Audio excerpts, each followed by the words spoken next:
Welcome back to the Brian Crombie Radio Hour. Last weekend, I got to celebrate my son and my new daughter-in-law's wedding at the Peckford Castle outside of Manchester, UK. And so I thought I might take this opportunity to just give you a sense of what I had the privilege of saying after the incredibly beautiful ceremony in this gorgeous great hall of this castle up in the hills in northern England. To Alex and Catherine. It's a true joy to be here today celebrating Alex and Kat as they begin this exciting new chapter together. As Alex's dad, I've had the privilege of watching him grow from a spirited child into the remarkable man that he is today. I'd like to share a few memories that might give you a glimpse into what makes Alex so special.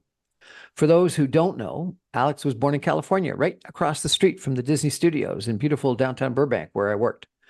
From the very start, he was a whirlwind of energy, often making it challenging to calm him down or get him to sleep. I recall those nights when I got the call to come home and calm him down. I used to bounce him on my knee, my ankle, my lap, or most of the time way up high in the air, like a helicopter. To make those moments a bit more fun, we came up with a little sort of a lullaby. Alex indulged me for a brief moment of nostalgia. Bounce me up and down, and I will smile like a little clown. And I promise to never frown if you bounce me up and down. Bounce me way up high, and I will smile to the day I die. And I promise to never cry if you bounce me way up high. Looking back, it's clear that Alex's energy wasn't just about keeping him entertained. It was a glimpse into the spirited and determined person he would become. His boundless enthusiasm and relentless drive were evident early on, shaping his character in incredible ways. Concussions and stitches are also part of Alex's story. There was that time in daycare when I got the desperate call. It was nap time. Alex was using his cot as a trampoline. We're in surgery. It's sick kids. Come quick. I think that's where he got the cute slash in his eyebrow. Or running down the stone steps from the sandbox, St. Joe's that time. Or the time we were going up the ski hill at Cypress, wondering about the ski patrol, bringing down some kid in the sled until we recognized the ski jacket. A tree got in the way that time. Then just last year at Whistler, I got the call. Come pick us up and take us to the hospital. Come quick. But surprise, this time, it was Kat. When I got to the hospital, it looked surprisingly familiar. I think I'd been there 3 or 4 times before, not only with Alex and now Kat, but Ryan Rukima as well, I think.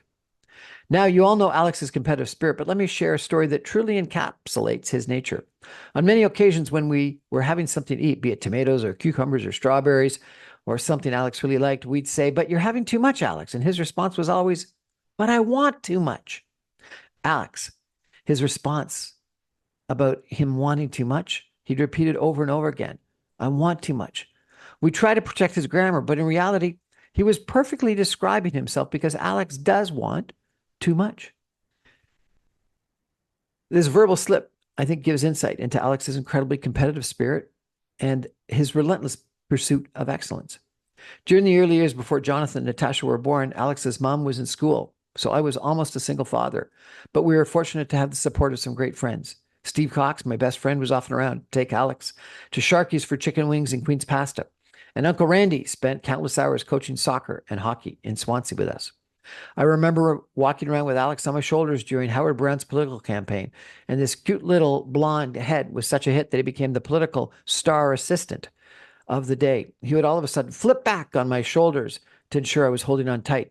And if I wasn't, he would have crashed headfirst into the sidewalk. But he would laugh like crazy, do a sit-up and come back up and do it over and over again just to make sure I was holding on tight. For a year, he went to daycare in my office building at King and Bay. So we'd drive down and back together, eat lunch in the food court with Steve, and he'd come to my office and draw in the boardroom after work. A special time I'll never forget, but one that he probably doesn't even remember. You know, that's part, I think, of being a parent, I guess. That so many wonderful memories of times with your children are times that are before they even can remember or know existed.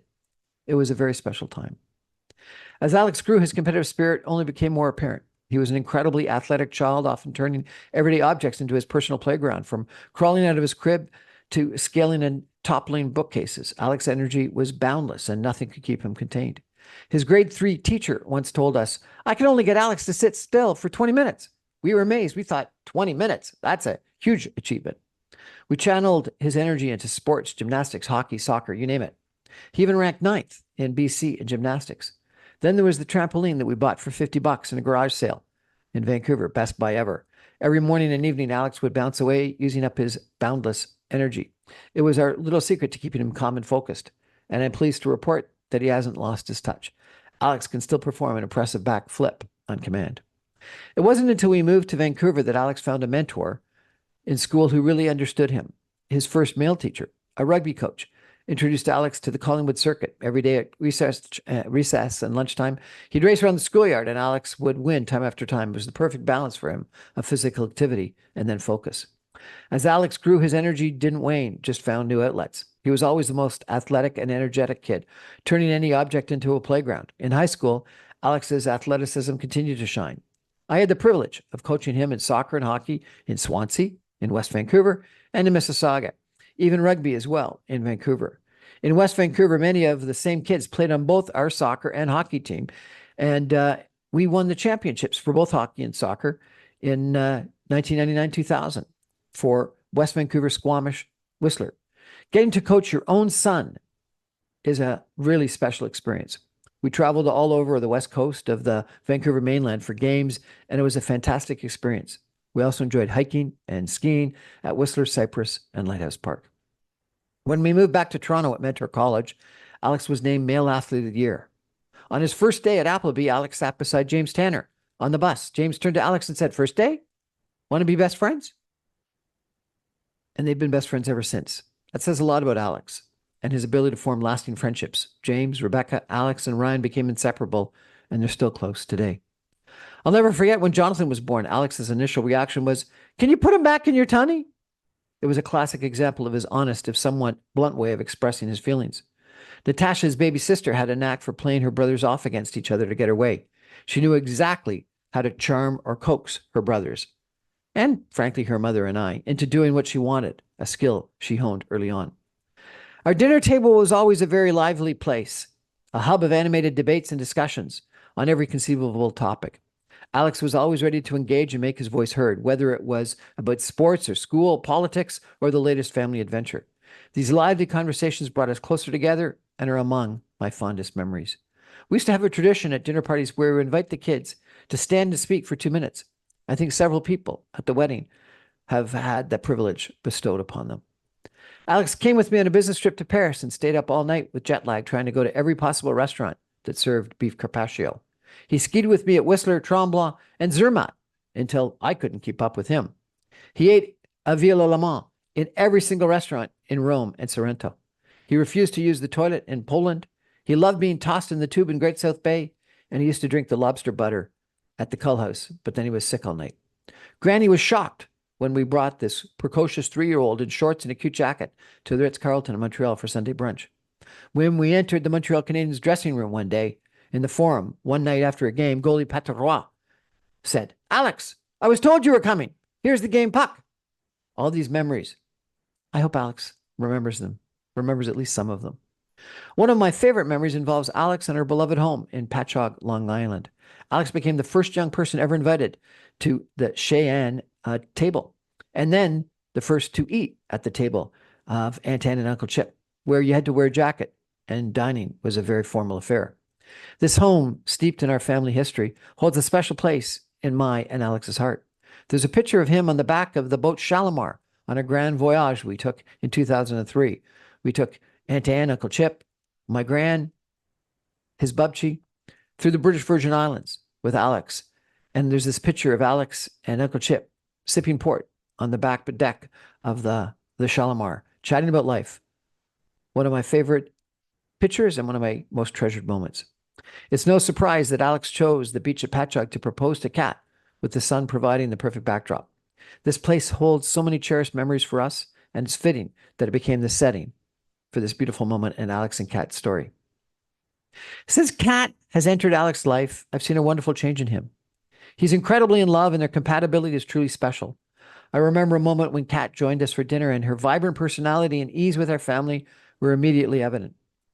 She supports Alex, challenges him, and fits right in with our lively family dynamics. I admire her strength, her ambition, her enthusiasm, and the way she effortlessly engages in our debates. Kat has brought out the best in our son, Alex. She's positive, she's enthusiastic, and she's never intimidated, even at our chaotic dinner table. She argues with the best of us, and that's something I truly admire. If you're a fan of Ted Lasso, you'll recognize Alex as maybe Roy Kent, always dressed in black, a bit gruff, but with a heart of gold. Alex must complain about it, but he's always there for his friends and family, just like Roy Kent was with Jamie. He's surly, but he's a softy at heart, ready to support and protect those he loves. As many of you know, I sure do, life has its ups and its downs, and sometimes it throws challenges our way that test our resilience and character. Alex, despite his gruff exterior and occasional complaints, has shown remarkable maturity and strength through it all. His commitment to his family and his ability to step up as the oldest of three is truly admirable. Even when things have been tough, Alex has been a steady anchor, handling everything with a blend of quiet confidence and unyielding support. I'm deeply grateful for the way he has managed to balance his responsibilities with such poise and resolve. Another chapter in Alex's life involves his beloved dogs, husky retriever mixes. Alex and Natasha one day brought home a husky named Adonis with our family for 7 years. And Alex was heartbroken when he passed away just a few years ago. So was I. Now Alex has a new dog named Athena, who I thought I was going to get half of the time. Good luck. He's brought new joy into Alex's life. Seeing the bond between Alex, Kat, and Athena has been truly heartwarming. As I look at Alex and Kat today, I see two people who are perfectly suited for each other. They complement one another beautifully. And it's been a joy and a privilege to witness their love and commitment. Alex, I couldn't be prouder of the man you've become. Kat, we're thrilled to have you in our family. I've had the privilege of raising Alex, coaching him, coaching with him, and even working alongside him as I've hired him several times to do work for me. I've seen him in so many different roles, each stage bringing its own challenges and rewards. In all those roles, he's always had that gruff, determined nature. But there's one new role that stands out above all the rest, and that's the role of being part of a couple with you, Kat. With you, Kat, I see a side of Alex that I've never seen before. You bring out the very best of him. He's not just the driven, sometimes gruff man we all know. With you, he's joyful. He's lighthearted. He's completely, wonderfully giddy in love. It's a joy for me to witness this new stage in his life, to see him so happy and so ready to start this new chapter with you. Kat, Alex has often asked me about his great Uncle Chip's advice on love and marriage. Chip always said that love is a journey, and when you marry the person you truly love, you'll never ever walk alone again. Today, as I look at the two of you, I see a couple ready to walk the journey together, hand in hand, through all of life's ups and downs. My wish for you both is simple, that you always find comfort in each other's presence, strength in your bond, and joy in every step that you take together. Here's to Alex and Kat. May you always hold hands, support one another, and never walk alone. Thank you, everyone, for being here to celebrate with us. Let's raise a glass to the happy couple. Cheers. Alex, Crombie, and Kat.